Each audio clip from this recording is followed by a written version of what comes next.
Sejam bem-vindas a mais um episódio do podcast Mulheres de Produto, o podcast mais empoderado em tech e produtos digitais.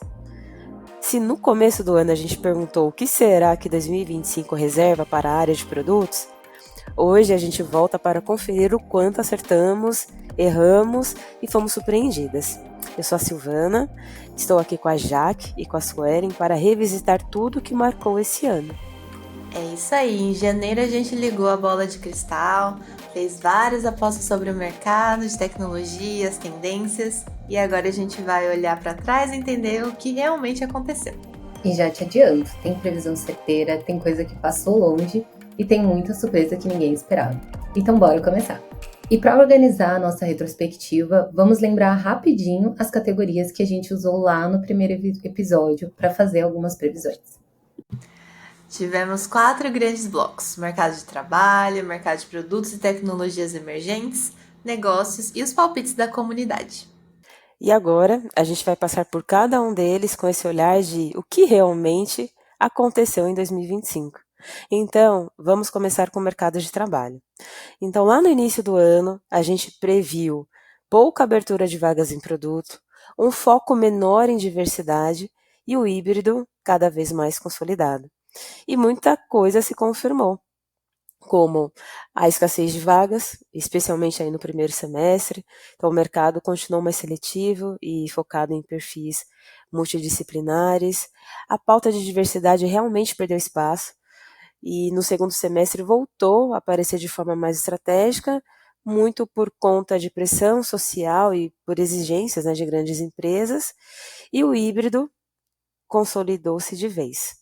Então, mais empresas flexibilizando dias presenciais e um aumento de movimentos pró-presencial em alguns setores. Como tendência não prevista, tivemos um crescimento de funções de produto híbridas com AI, mostrando que a senioridade técnica pesou mais em 2025.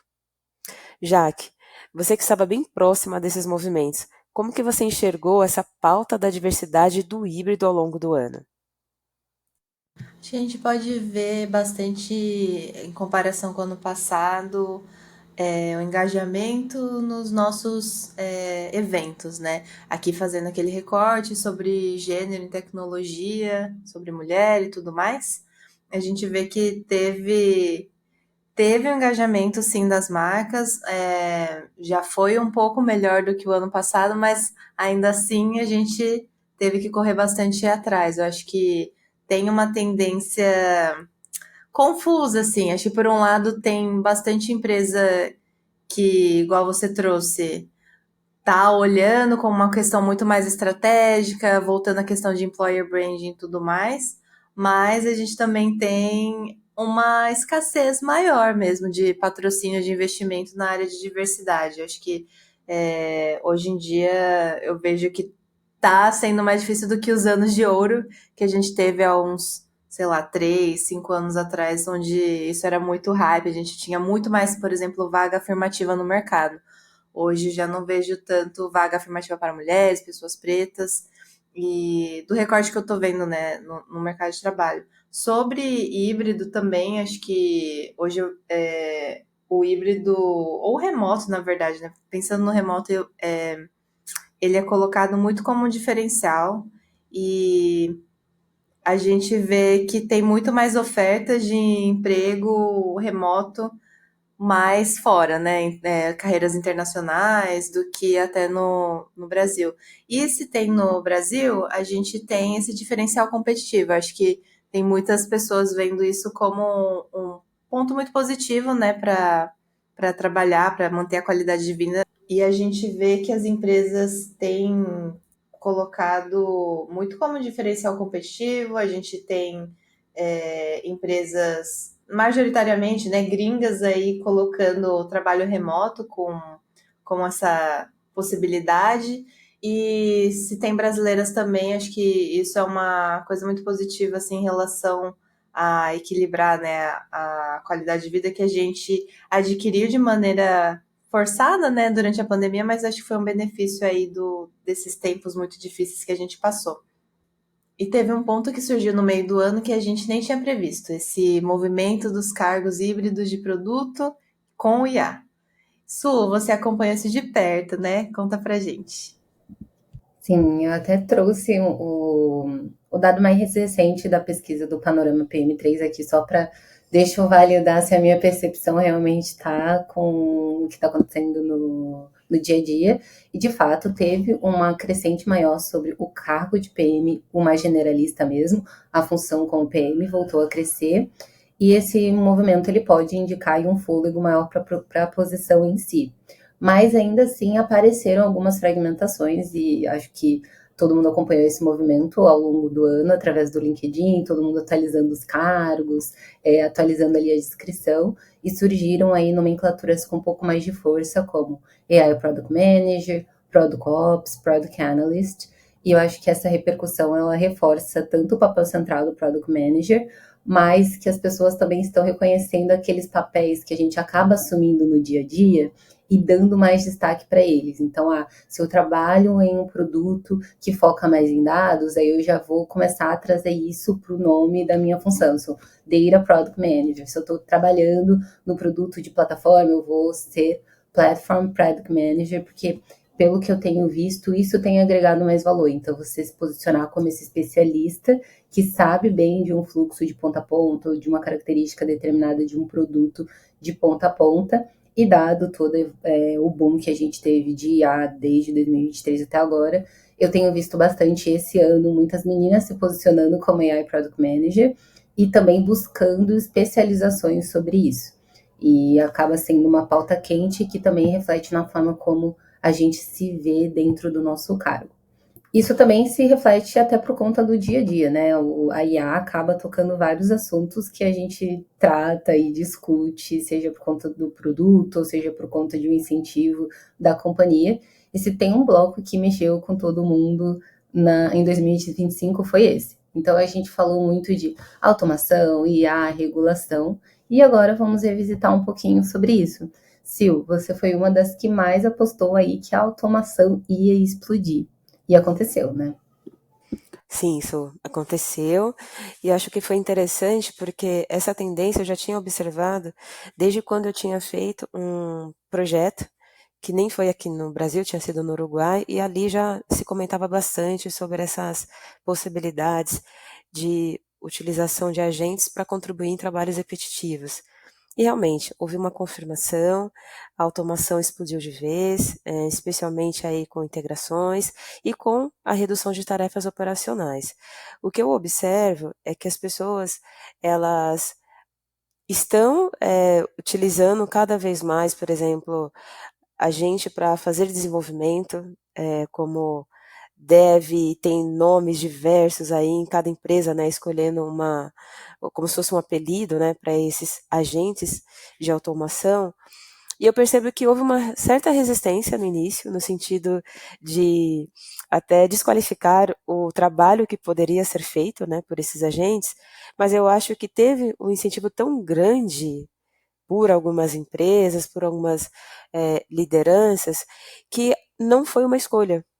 Então eu vi de perto muitas áreas e até de empresas aí grandes recomendando fortemente o uso, direcionando um orçamento para aquilo ser testado, claro que com o uso muito bem selecionado, porque o custo é alto, mas eu acho que isso ajudou e contribuiu para que, de fato, essa explosão tenha acontecido.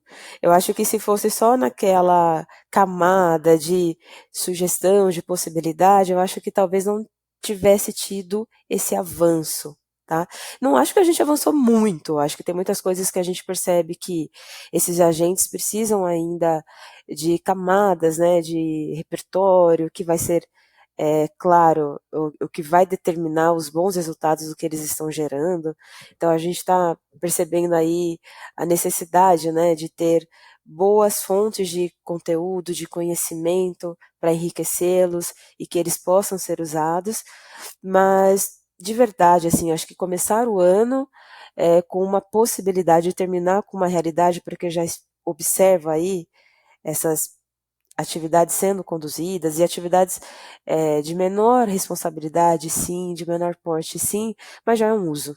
Então, eu acho que cada vez mais a gente observa o quanto que a gente pode se beneficiar.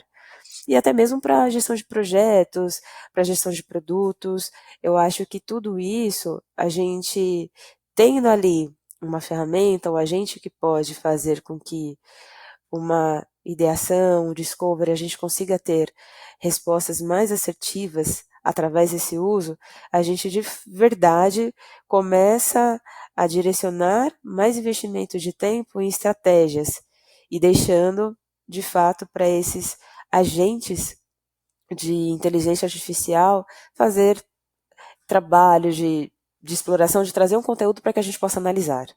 Então, realmente, o que mais se observou foram profissionais de produto correndo atrás de IA, e por isso, né, 2025 virou o ano do AI First Product Managers, porque realmente muito incentivo, muito conteúdo. Claro que nem todo conteúdo, acho que tudo precisa ser muito bem selecionado, com filtro adequado, mas de fato foi bastante interessante observar essa corrida para essa atualização e para esse uso na prática.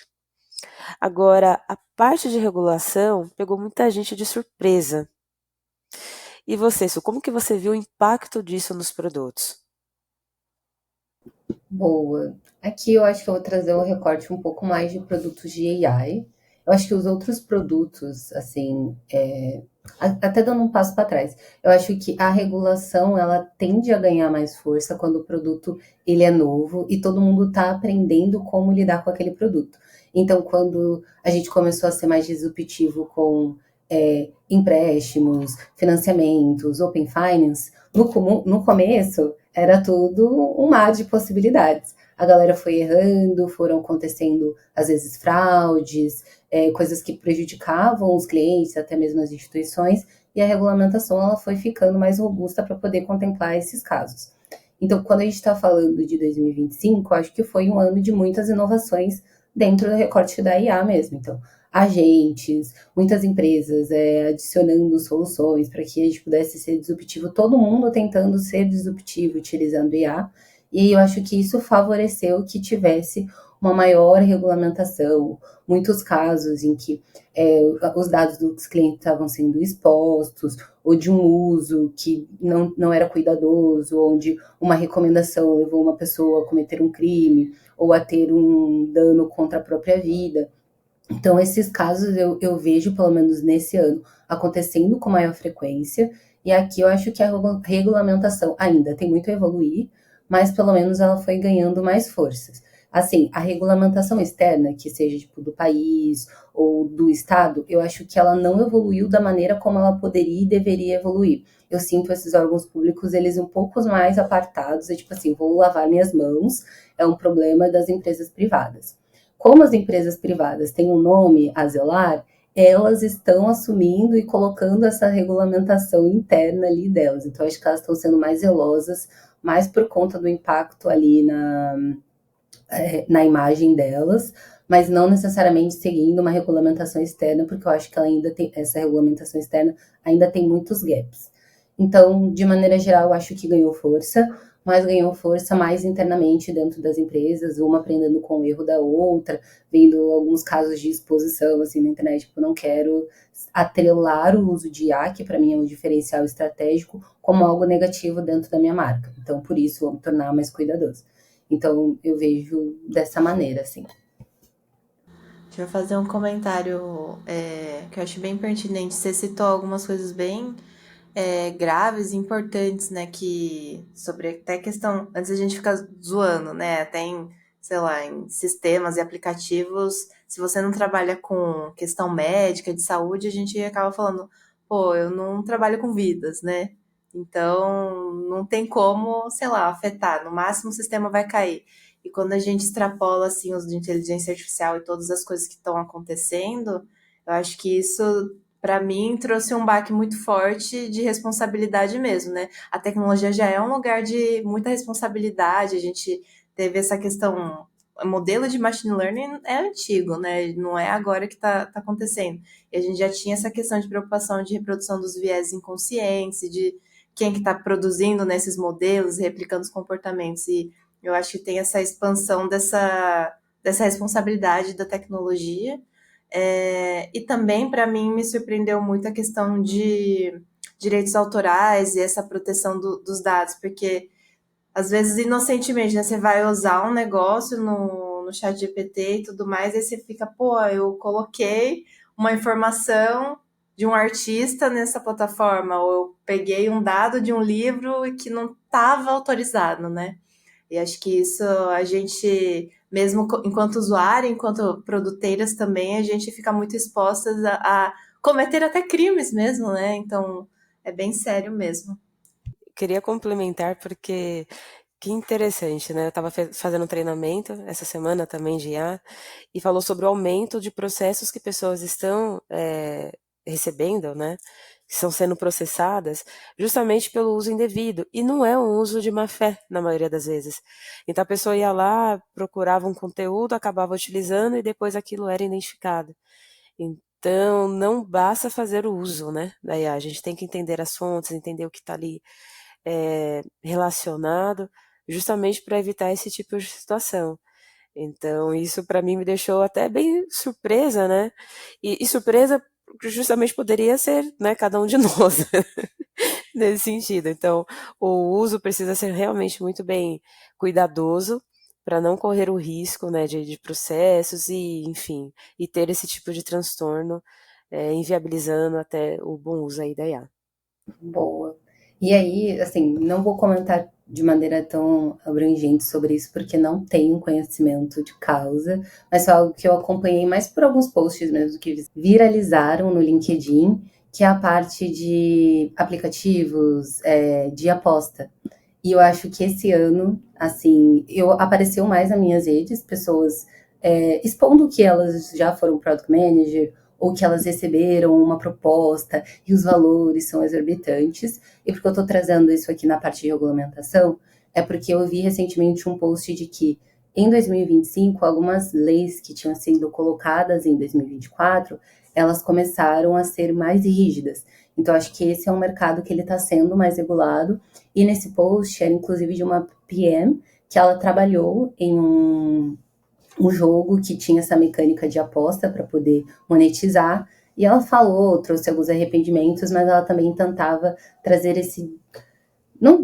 Quase que um disclaimer de que, galera, sim, existe o erro, você acaba levando uma pessoa ao vício, mas é uma área que está sendo mais regulamentada e que ela tinha o desejo de que no futuro fosse algo que não tivesse tantos estereótipos assim. Então, aproveitando para trazer nesse momento, mas acho que por si só é um assunto que dá para a gente ir mais profundamente, assim, só trazendo esse ponto da regulamentação. Eu acho que a gente tem que ter um episódio só disso também. Eu vou fazer assim um comentário sobre política, porque eu acho que na nossa bolha, né? Tem várias bolhas. A nossa bolha ela é muito consciente, né? A nossa bolha do mulher de produto, e sabe que tudo que a gente está defendendo aqui tem um viés político também em relação a, pô, a questão de defesa de salários mais justos, né? E toda a questão de desigualdade de gênero, desigualdade racial e tudo mais. E eu acho muito interessante isso sobre IA, porque a gente está falando de projeto de lei, sabe? De regulamentar. Então, acho que é muito interessante ver a gente discutir esse tipo de coisa, porque eu acho que tem muita gente em tecnologia que consegue separar muito, assim, as coisas de, pô, isso aqui não é político, não vamos misturar as coisas. Gente, você respirar, sabe? Às vezes é uma questão política. Aguardem episódios sobre. Eu faço a transição, não ficou muito claro aqui para mim. Não, acho que aqui acabou sendo deletado, mas já que você já pode. Não, puxa para. Né? Que Puxa a gente para. juntou. Isso, mas puxa para Jaque, então, Sou. E você pode falar sobre essas duas primeiras linhas e passar para Jaque. Tá, aqui onde está o seu cursor. Isso, é o da Jaque, Beleza. mas é isso mesmo. Onde você tá? Ah, obrigada. Boa! E agora a gente vai passar para um próximo bloco de algumas previsões também que a gente fez, mais relacionadas a negócios. Então, a gente tinha previsto um aumento de golpes e, como consequência, uma onda de produtos antifraude. E olha, a gente acertou em cheio. Jaque, o que você tem aí para contribuir com relação a esse tópico? Gente, que tristeza, né? O volume de golpes realmente aumentou e 2025 foi marcado por casos de grande repercussão. A gente teve, então, essa expansão das soluções antifraude, que foi muito bom, né? É muito importante, principalmente envolvendo IA, biometria comportamental. E PMs migraram para essas áreas mais específicas, né? De risco, de compliance, trust and safety, refletindo a urgência e a necessidade de atuar em segurança digital. Sim, você trabalha bastante com esse tema. Como que você viu a entrada de PMs em áreas de risco, compliance? Olha, aqui eu tenho que fazer um recorte, porque eu atuo no mercado financeiro, vocês duas também, então era um mercado já altamente regulado. Então, essas áreas não foram novidades, né? Compliance, áreas de risco. Pelo contrário, né? Já eram áreas muito bem consolidadas nesse ambiente que estou e que tenho bastante experiência. Então, o que eu vi, falando um pouco de mercado, né? Um olhar externo, realmente uma preocupação maior, principalmente por conta aí de fintechs também e tudo mais.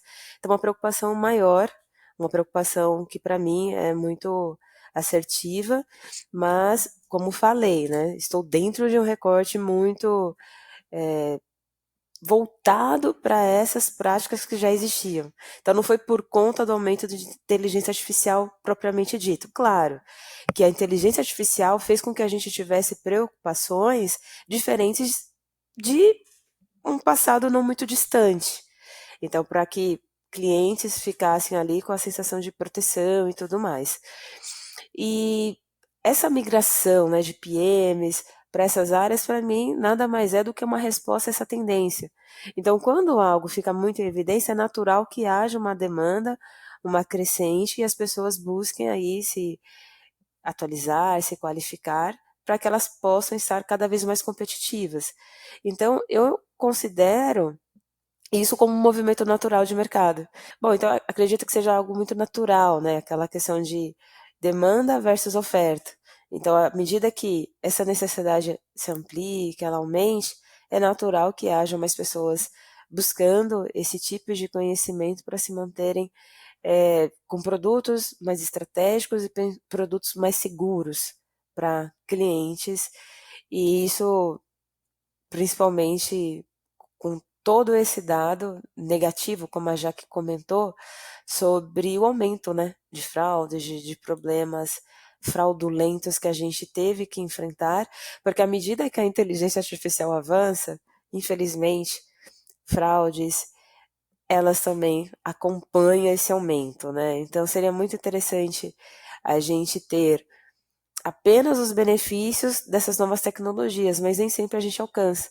Um grande exemplo disso foi o que aconteceu com o Pix, né, que é uma solução super inovadora e que muito do sucesso que foi alcançado com o Pix e teve ali camadas de proteções que foram fragilizadas e depois todos os ajustes que precisou ser realizado para proteger clientes. Então, eu acho que sempre que tem uma nova forma de atuação, novos produtos, produtos mais inovadores, na mesma medida a gente precisa também atualizar as medidas de proteção para que a gente consiga ter clientes satisfeitos, o mercado ali funcionando de uma maneira mais segura possível e de reduzir, né, essa vulnerabilidade.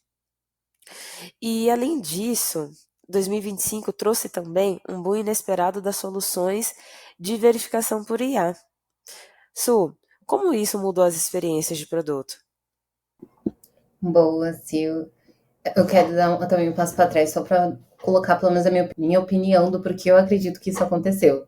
Eu acho que é a junção de dois mundos e algumas coisas que a gente já falou também ao longo do episódio.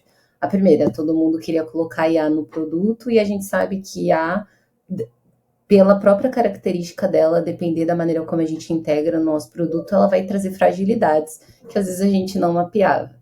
Então, eu acho que essas fragilidades abriram para mais golpes e fraudes, que a gente acabou comentando um pouco mais cedo, mas também do lado do usuário mesmo. Então, eles viam alguns gaps ali na experiência, quando a gente está trabalhando com IA, é muito difícil de mapear todos os edge cases, todos os caminhos não felizes, porque, enfim, é um conteúdo dinâmico e você tem muitas possibilidades.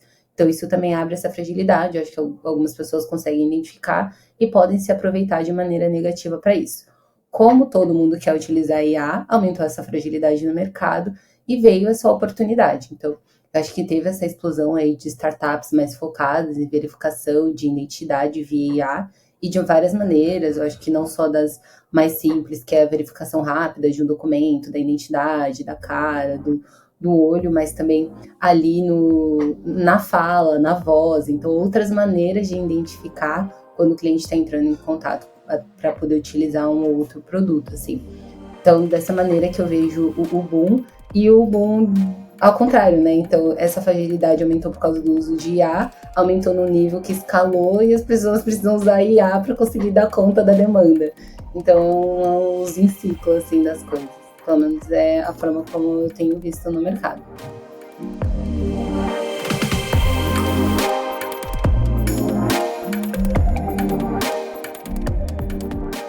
Se você está gostando do podcast, está gostando do nosso conteúdo, para entrar em contato com a gente é só mandar uma DM no Instagram. Mas se você preferir o e-mail, manda um e-mail aí para podcast@mulheresdeproduto.com.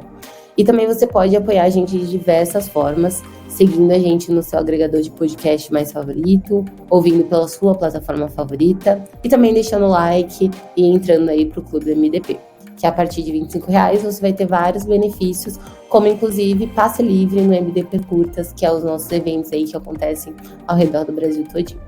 Vem pro clube e continua ouvindo a gente.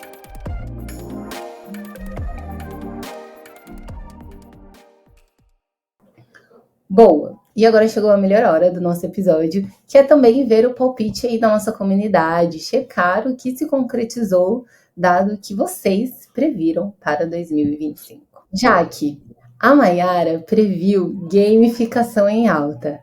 A gente de fato viu isso acontecer? A Mayara acertou, se confirmou, gamificação voltou com tudo, impulsionada por personalização por IA. A gente veio especialmente em aplicativos de saúde, educação e finanças, fazer alguns comentários de saúde. A gente já procurava tudo no Google, né, meninas?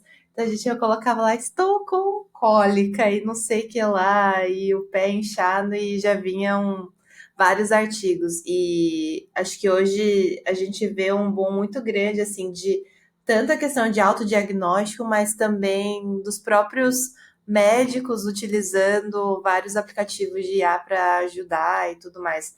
Eu estava vendo aqui alguns relacionados a ter bibliotecas médicas, né? Tipo, a IA, ela é muito centrada em você adquirir muitos dados, né, dos usuários. Então, acho que está todo mundo nessa busca incessante por dados dos nossos usuários e quanto mais a gente tem, melhor a IA vai ficando nesse sentido.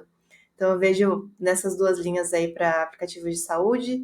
Em relação a finanças, né, como nós três já falamos, trabalhamos aí mais nessa área, acho que citar uns casos aqui, a Su pode falar até com mais propriedade também. Até palestrou ela, gente. Kudos.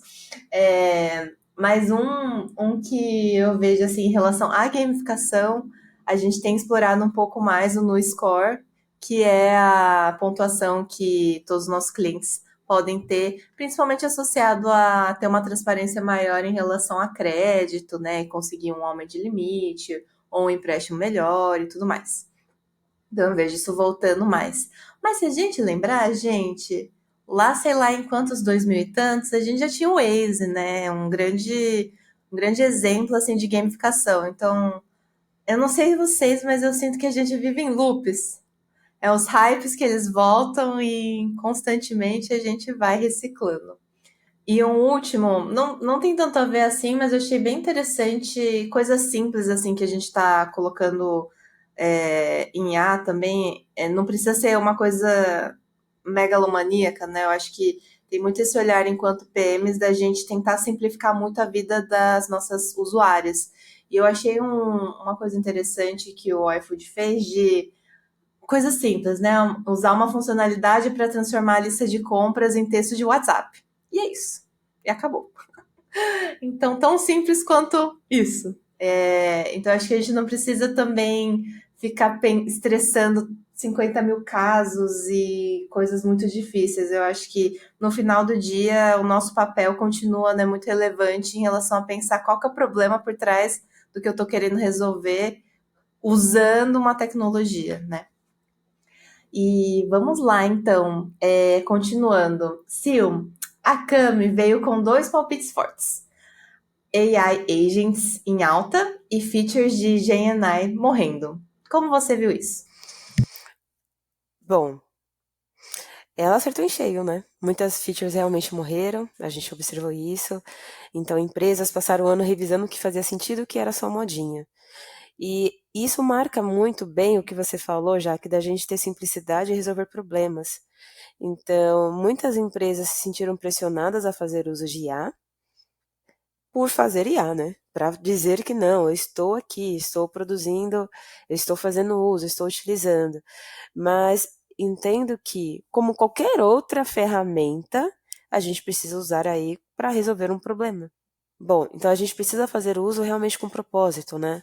Não apenas seguir tendências. Claro, tendências podem servir também para aprendizados e tudo mais, mas eu acho que empresas que vão além desses tipos de utilizações, de adaptações, elas têm uma tendência a crescer muito mais e fazendo o uso responsável, o uso consciente de IA. Principalmente porque a gente espera que a tecnologia ela contribua inclusive para a redução de custos.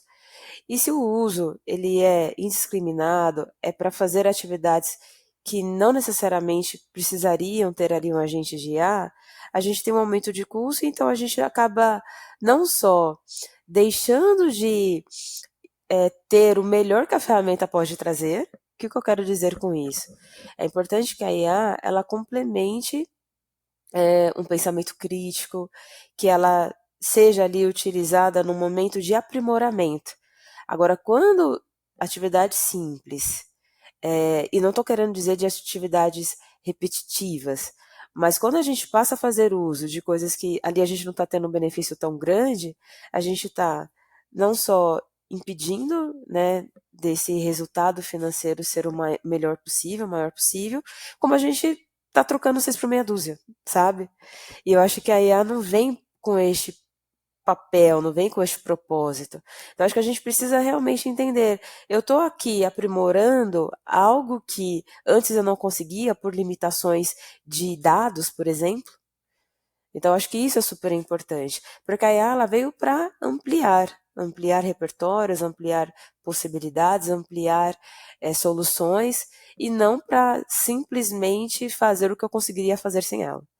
Então, se antes, por exemplo, eu não conseguia ter uma análise de percepções de clientes de uma maneira abrangente, por exemplo, com IA eu consigo. Então, antes um trabalho que eu levaria muito tempo para chegar ali num resultado, de entender qual que é a percepção de clientes sobre determinado produto, agora eu consigo com uma facilidade maior.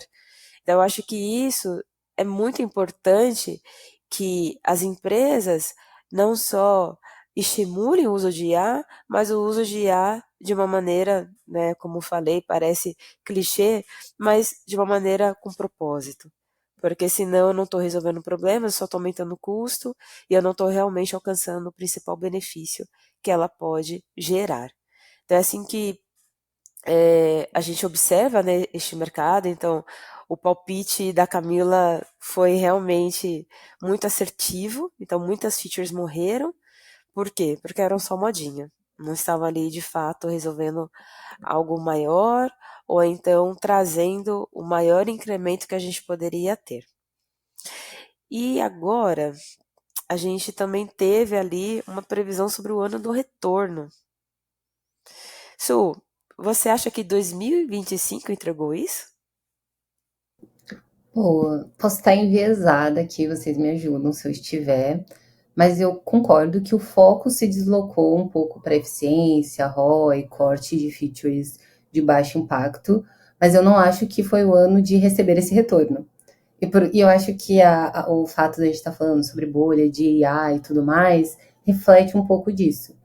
Hoje eu estava replicando a palestra do Como Executar Produtos de AI em um contexto super específico, que era uma empresa jurídica que está inovando com AI, e as perguntas eram isso, tipo, ROI, custo, as dores estavam relacionadas a isso. Então, acho que a gente vem de um ciclo em que a gente está investindo muito em IA e isso gera custos. E agora esses custos estão chamando a gente aí de volta, querendo retorno, as empresas estão querendo retorno, como que prova e o valor, e isso acaba se refletindo nesse corte de features de baixo impacto, o que ainda não conseguiu se demonstrar lucrativo, encontrou o product market fit, acaba sendo trocado, cortado, as pessoas começam a pivotar novamente com o uso de IA. Então, sim, eu acho que foi um ano de cobrar retorno, eu não acho que ele chegou para as empresas. Bom, então aqui a gente falou sobre as quatro diretrizes que a gente tinha utilizado no começo do ano para ter previsões, mas queria ouvir de vocês, meninas, assim, o que surpreendeu vocês também com relação ao podcast, à comunidade, ou uma percepção assim individual, específica de vocês com relação ao mundo de produtos. Boa, Su. Eu acho que o que me surpreendeu foi realmente a adaptabilidade que eu vi nas pessoas, a resiliência. Então, acho que foi um ano caótico sobre vários aspectos, mas eu vi as pessoas continuando. Isso eu achei muito positivo. Eu acho que não é uma surpresa. Eu acho que a resiliência, ela habita, né, na maioria das pessoas, mesmo aquelas que não reconheçam isso, que não saibam disso. Mas me surpreendeu nesse sentido. O que a gente tinha previsto, por exemplo, em relação ao aumento do uso de IA e tudo mais, isso se confirmou. Então, não posso dizer que eu tive uma grande surpresa, mas o que me surpreendeu foi realmente a forma como as pessoas lidaram com isso. E, claro, houve sim preocupações, houve sim muitos momentos ali de dúvidas, aquelas perguntas que a gente ouvia muito aqui na comunidade, isso aqui vai substituir o nosso trabalho, a gente procurando trazer episódios também que se conectassem para manter a nossa audiência também ali atualizada, contextualizada para que essa transição, né, deste mundo que a gente está se despedindo dele, abraçando esse novo, pudesse ser feito da melhor forma. Então, eu acho que isso me surpreendeu muito, me impactou. Porque, confesso, quando a gente se depara com um momento de muita mudança, é natural que a gente sinta muito receio, muita dúvida. E não estou falando que não teve custo, tá? Teve muito custo emocional, a gente pode ver que o número de pessoas com ansiedade tem aumentado. Então, acho que pagamos um preço. Acho que não passamos ilesos, ilesas em relação a todas essas mudanças, infelizmente, né?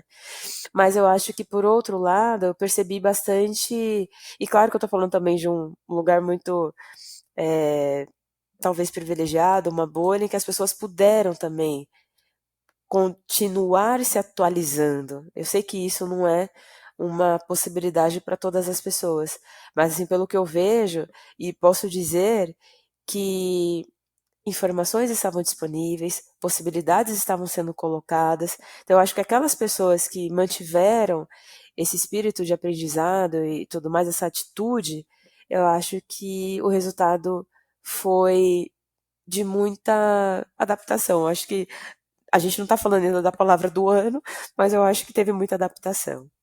E você, Jaque, como que você percebe aí o que aconteceu em 2025? Como isso te impactou? Nossa, você é perfeita. Toda hora eu vou falar isso. Eu concordo bastante e eu acho que eu vou trazer um outro aspecto, na verdade, assim, de talvez um viés, uma surpresa mais negativa, assim, e aí eu emendo com talvez uma outra perspectiva mais positiva, mas é, acho que a gente teve alguns anos desafiadores, né, no passado em relação a layoff, né, quando começou essa palavra aparecer e os mapeamentos existirem, e eu acho que me surpreendeu negativamente, assim, perto da gente, né, as nossas mulheres passando pelos mesmos ciclos de novo. Isso acho que me afetou, tem afetado muito a nossa comunidade. É muito difícil mesmo para nossa autoestima profissional e, enfim, você vê que não é sobre você ser boa, né? Nunca foi sobre ser boa ou ser não é suficiente, né? Então a questão estrutural, a questão de você conseguir criar caminhos para nós, enquanto mulheres dentro de tecnologia, por mais que você avance, eu acho que, nossa, às vezes eu sinto que a gente volta para estacar zero em muitos momentos. Por outro lado, eu acho que foi um ano muito bom para mulheres de produto e a gente viu, principalmente quando nossas mulheres estão engajadas, igual você falou, né? Pô, muita questão de curso, a gente nunca fez tanto workshop, tanto sessão de curso, o festival foi o maior que a gente já fez, com mais de 400 inscritos. Então, a gente está sedenta por profissionalização, por aprendizado, trocando, fazendo, sabe, indo para as mentorias. E acho que isso que é uma coisa que incomoda, né? Por isso que a gente existe e não pode deixar de existir e deixar de segurar a mão uma das outras, assim. Acho que é um sentimento meio agridoce, assim, por mais que tenha muito progresso, a gente ainda vai ter muita questão para evoluir. E todos esses papos assim de IA, eu acho que é bem relevante assim para o nosso contexto, porque a gente tinha conversado sobre, pô, a IA é muito boa, mas para quem que ela está se beneficiando, né? No final do dia, tudo que às vezes tem muito essa cobrança por alta produtividade, então eu fico assim, às vezes pensando, caraca, como que a gente está conseguindo encaixar tantas coisas, né?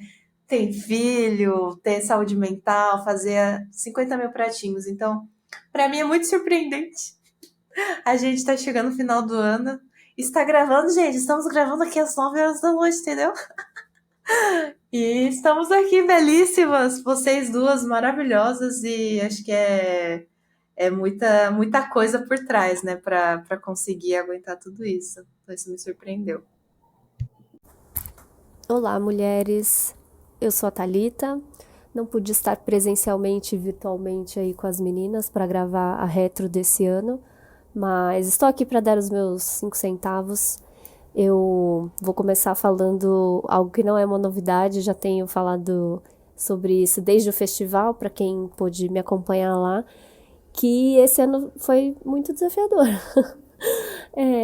Especialmente desafiador na Mulheres de Produto, visto o movimento no início do ano ali de ataque a iniciativas de diversidade e inclusão.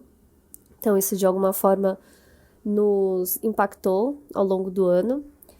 Porém, a parte boa é que, em contrapartida, a gente viu um fortalecimento da comunidade. Então, mulheres muito unidas, muito focadas em ajuda mútua, em realmente, assim, o slogan que a gente ama, que é o Seja uma Mulher que Levanta Outras Mulheres, acho que eu vi bastante forte nos grupos, nas conversas, nas trocas no festival, nos conteúdos também, né, nas outras coisas que a gente faz ao longo do ano, Clube do Livro, MDP Curtas, workshop. Então, eu acho que essa é a parte boa, né, o contra-ataque, vamos dizer assim, né, e a gente se mantém em comunidade, unidas e se ajudando. E também não dá para deixar de lado as inteligências artificiais, né? Então, esse assunto, no geral, bombou demais na comunidade também, bombou demais no mercado, né, como um todo. Eu acho que eu nunca vi tanta novidade mesmo. Acho que toda semana tinha uma novidade. E eu lembro da gente discutir até, nossa, pelo amor de Deus, né? Eu gostaria que parasse um pouco, porque eu não estou conseguindo acompanhar. E nós discutimos isso em alguns momentos nos grupos, de como estava difícil acompanhar, de saber de tudo. Então, trabalhamos aí, né, um pouco com esse sentimento. Mas o fato é que a gente viu um movimento muito forte das mulheres de capacitação, de realmente tentarem o máximo, se capacitarem, aprenderem, estudarem sobre as inteligências artificiais, para não ficarem para trás, né? Acho que aqui na comunidade as mulheres têm muito essa ideia de se capacitar e estar ao máximo preparadas para um próximo movimento do mercado, né? Porque a gente nunca sabe exatamente o que vai ser, Mas, enfim, é uma tentativa assim de se permanecer relevante, né, dentro da própria empresa, atualizada, antenada, vamos dizer assim, com os principais assuntos, e inteligência artificial acho que ainda continuou sendo um deles, ainda mais forte, ainda que a gente agora esteja discutindo essa questão da bolha da IA, enfim, não vou nem entrar nesse mérito, mas é um assunto que é muito importante, acho que essas ferramentas já estão consolidadas no nosso dia a dia, então esse assunto continua muito forte. Os workshops que a gente tratou, que a gente fez sobre esse assunto, foram os que mais bombaram. Os encontros sobre esse assunto bombaram demais, né? MDP curtas. No festival foi uma trilha que teve muita adesão também. Então, acho que é isso mesmo. E acho que é um movimento natural e talvez ele continue em 2026. Vamos acompanhar aí os desdobramentos, né, dessa questão mais macro aí da economia americana, bolha de IA, etc. Mas é um assunto que acho que ainda tem muita relevância e muito para aprender mesmo, né? Tem muita novidade, muita ferramenta para a gente mexer. E aí, no geral, aqui no Mulheres de Produto, todas as iniciativas foram super bem. Quero destacar aqui algumas, como o Clube do Livro, que se consolidou num formato novo, com trilhas, formou uma mini comunidade também de leitoras, e é uma iniciativa que eu indico muito, principalmente se você quer emplacar aí esse hábito de leitura em 2026, cola no Clube do Livro, é super legal. Teve também o MDP Curtas em Recife, Belém, São Paulo, Floripa, e que são encontros regionais que a gente ama fazer, a gente ama estar nessas cidades. A gente espera expandir, que cada vez mais mulheres dessas cidades vão aos encontros, porque são trocas, são rodas de conversa, são oportunidades de se conectar mesmo, compartilhar um problema e evoluir juntas. E tem também o Clube MDP, que é o nosso clube de assinaturas, né, de descontos, de benefícios, e que ajuda muito a comunidade a se manter ao longo do ano. Que, enfim, esse ano o clube cresceu bastante, nós pudemos nos encontrar pessoalmente no Festival Mulheres de Produto, então foi incrível conhecer as clubbers pessoalmente nesse dia, e a gente espera que o clube também cresça ainda mais. É um grupinho assim, onde a gente tenta retribuir essa ajuda com encontros exclusivos, então encontros eu falei bastante de IA, né? Então a gente teve workshop de Cursor, por exemplo, a gente quer expandir cada vez mais no ano que vem também para ter mais encontros nesse grupo, como essa forma de retribuir esse carinho, dessa contribuição que essas pessoas dão para mulheres de produto através do clube. E, de fato, gente, o clube é bem legal para quem quer economizar aí ao longo do ano. Tem plano aí que você economiza R$1.000. Então, você pode fazer tudo dentro do MDP e aí você vai economizar R$1.000 no ano inteiro. Então, é babado, o negócio é muito bom. E, nossa, enfim, e o próprio podcast, né, que esse ano teve bastante conteúdo, não só falando de técnica, né, de produto, mas acho que expandimos também os assuntos para liderança, para soft skills, então teve muita coisa legal esse ano.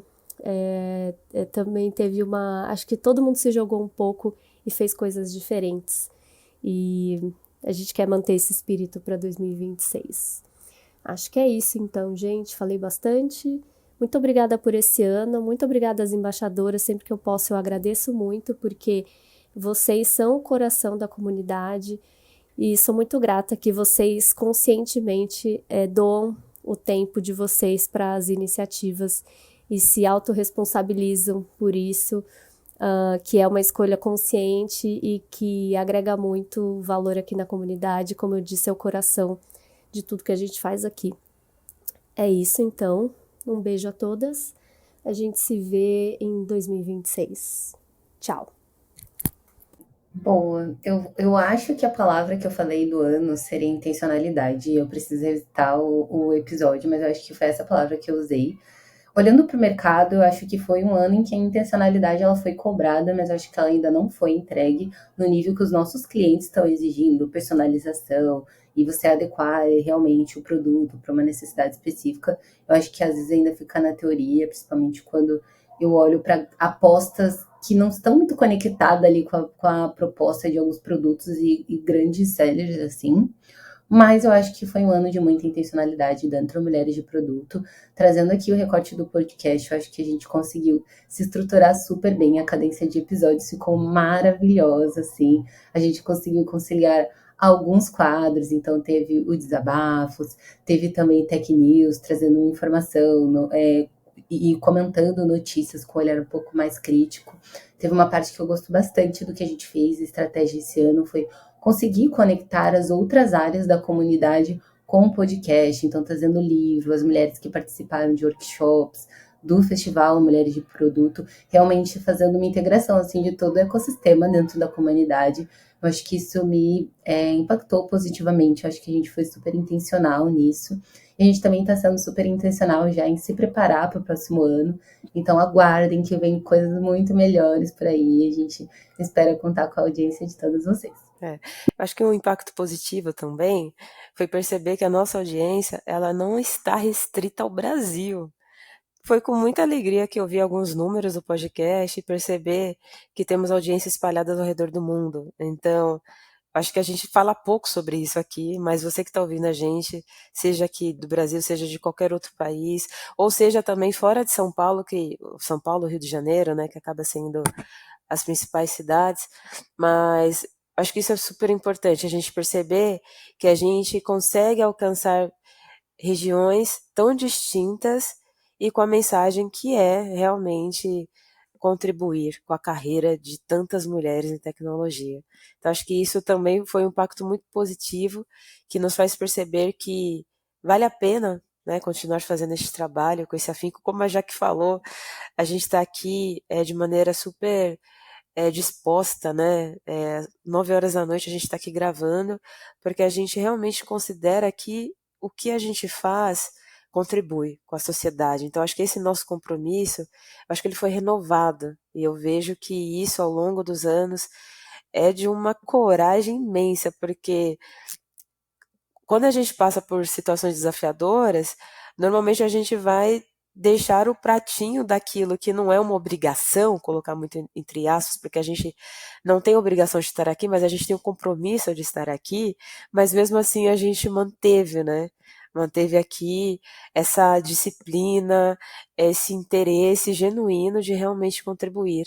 E porque a gente aprende muito também, né? A cada conversa, a cada episódio, certamente eu saio melhor do que eu entrei. Então, acho que isso acaba sendo muito da doação que a gente também tem essa retribuição, e sem contar os feedbacks que a gente recebe de cada uma de vocês aí que nos escutam. Então, façam isso, tá? Porque ajuda bastante a gente a continuar aqui nesta missão. Então, por favor, continue interagindo com a gente, apresentando feedbacks, porque este trabalho não existiria se não fosse vocês que nos escutam. Ai, maravilhosa. Eu comentar que acho que um aprendizado que vou levar assim para pro ano que vem, assim, é me munir de coisas que me nutrem, assim. Não quero romantizar o trabalho enorme que é fazer, né? Tudo que vocês duas têm feito, toda a nossa equipe de podcast, todas as nossas embaixadoras. Mas eu acho que tem uma coisa que é muito incrível, assim, às vezes você tá muito cansada, né? A gente trabalha muito, tem 50 outros pratinhos, e aí, às vezes eu faço alguma coisa do Mulher de Produto e falo, poxa, é tão bom. Daí me dá uma energia. Que é isso, né? Sobre propósito, sobre a gente sentir que tá impactando. Eu acho que ano que vem eu quero continuar levando coisas que me nutrem para me reenergizar, porque às vezes é muito difícil mesmo, né? Bom, meninas, a gente está chegando ao fim deste episódio. um episódio muito especial, um episódio que vai marcar o último que vai ao ar de 2025, então queria muito agradecer a parceria de vocês. Não estamos todas aqui gravando, gostaríamos, mas não foi possível. Então, um super abraço também para a Rúbia, para a Thalita. A Thalita vai estar aqui. Não, né? Não fica bom, né? Porque a Thalita vai. Melhor só falar que não tá todo mundo, né? Voltando, Isa, de novo. Bom, meninas, então estamos chegando ao fim de mais um episódio super especial, porque vai ser o último que vai ao ano em 2025. Então, super agradecimento pelo apoio de vocês. Não estamos todas aqui reunidas, mas foi um trabalho muito consistente, muito bacana. Então, queria muito agradecer cada uma de vocês. E aqui, né, agora falando com a audiência, depois dessa retrospectiva, fica a pergunta para você que está ouvindo. Quais foram as tendências de 2025 que mais te impactaram? Conta pra gente nas redes sociais ou no nosso grupo da comunidade. A gente ama quando vocês falam com a gente. Obrigada por acompanhar mais um episódio e também mais um ano com a gente. A gente se vê em 2026. E lembre-se de seguir sempre a gente nas redes sociais, @Mulheres de Produto, Instagram, LinkedIn e Spotify. Até o ano que vem!